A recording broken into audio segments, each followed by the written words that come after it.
কাফেররা প্রশ্ন করেছেন নবীর কাছে, তোমার রব যে আছে, তোমার রব যে আল্লাহ, তার একটা দলিল দাও।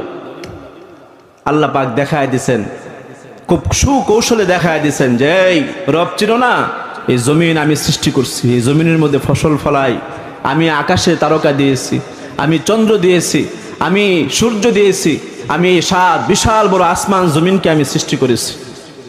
যিনি সৃষ্টি করেছেন তিনিই হলো রব। সুবহানাল্লাহ।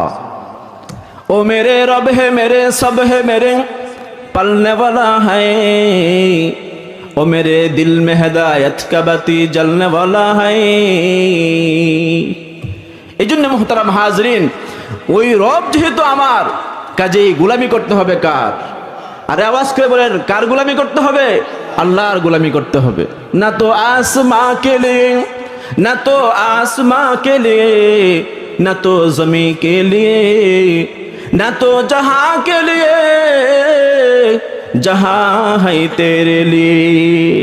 তোমার গোলামি সূর্য করতেছে, তোমার গোলামি চাঁদ করতেছে, তোমার গোলামি জমিন করতেছে, তোমার গোলামি পাহাড় করতেছে, তোমার গোলামি বাতাস করতেছে, তোমার গোলামি আগুন করতেছে।